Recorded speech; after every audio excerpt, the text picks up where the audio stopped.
घर्षण मात्र से अपनी भावनाओं की इमोजी भेज रहा है। 4 बोतल वोट का काम मेरा रोज का ने भारत का भविष्य तबाह कर रखा है।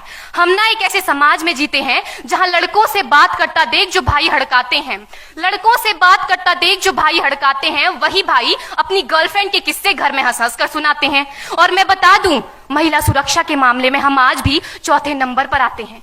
हम ना एक ऐसे समाज में जीते हैं जहां पत्थर की मूरत को लगते हैं 56 भोग और भूखे नंगे तड़पते सो जाते हैं लोग, भूखे नंगे तड़पते सो जाते हैं लोग। मजदूर को मजदूर समझिए, मजबूर नहीं। गरीब को काम दीजिए, दान नहीं। और अगर दान देने के इच्छुक हैं तो जीते जी रक्तदान दीजिए और मरने के बाद अंग दान देकर किसी मरते हुए को जीवन दान दीजिए। यही सच्ची देशभक्ति और यही सच्चा राष्ट्र प्रेम है। ना सरकार मेरी है ना रब मेरा है, ना सरकार मेरी है ना रब मेरा है, और ना ही ये बड़ा सा नाम मेरा है। बस इतनी सी बात का गुरूर है मुझे कि मैं भारत की हूं और ये भारत मेरा है और ये भारत मेरा है। परंतु एक वैचारिक बीमारी हमारे समाज में मुझे नजर आती है। कहा जाता है हम दुनिया के सबसे बड़े लोकतंत्र हैं, जहां हिंदू पैदा होते हैं, मुस्लिम, सिख और ईसाई भी पैदा होते हैं, लेकिन बदकिस्मती है अब इंसान पैदा नहीं होते। और मेरे विचारों में ना हिंदू की जरूरत है ना मुसलमान की जरूरत है। राष्ट्र निर्माण के लिए केवल अच्छे इंसान की जरूरत है, केवल अच्छे इंसान की जरूरत है। जरा सोच कर देखिए, ये पेड़ पौधे और शाखाएं भी परेशान हो जाएं अगर परिंदे भी हिंदू और मुसलमान हो जाएं। एक शैक्षणिक बीमारी भी हमारे समाज में मुझे नजर आती है, और बड़े ही आश्चर्य की बात है जिस देश ने पूरी दुनिया को तक्षशिला और नालंदा देकर के विश्वविद्यालय शिक्षा की बुनियाद रखी, आज विश्व के 100 सर्वश्रेष्ठ विश्वविद्यालयों में हमारा एक भी विश्वविद्यालय खड़ा नहीं हो पाता। जहां एक और हमारे पास IIT, IIM और NIT जैसे शिक्षण संस्थान हैं, तो वहीं दूसरी ओर इस देश के गरीबों को बेरोजगारी की जमात में खड़ा करने के लिए उनके हाथ में सर्व शिक्षा अभियान का झुंझुना पकड़ा दिया जाता है।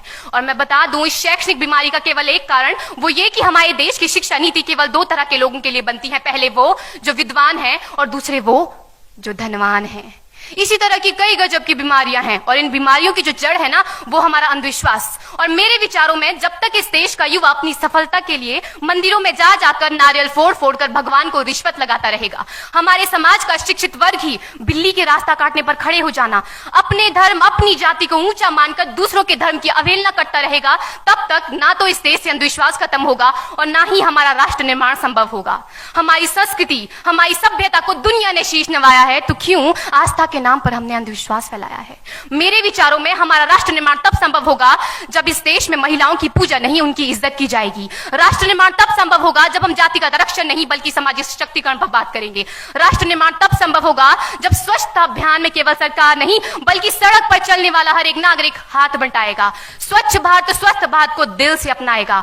असल मायने में हमारा राष्ट्र निर्माण तब संभव होगा जब एक गरीब बच्चा मध्याह्न भोजन के नहीं बल्कि ज्ञान अर्जन के लिए सरकारी स्कूल की चौखट पर कदम रखेगा। और हमारा राष्ट्र निर्माण तब तक संभव नहीं होगा जब तक एक नागरिक नैतिक रूप से सटीन, चारित्रिक रूप से भ्रष्ट, मानसिक रूप से दिवालिया, धार्मिक रूप से अंधा, राजनीतिक रूप से गंदा, स्वैच्छिक मान मूल्यों के आंकड़ों में जिन्न शिन्न पैपंदमयी अखंड भारत को खंड खंड करता रहेगा। तब तक हमारा राष्ट्र निर्माण संभव नहीं होगा।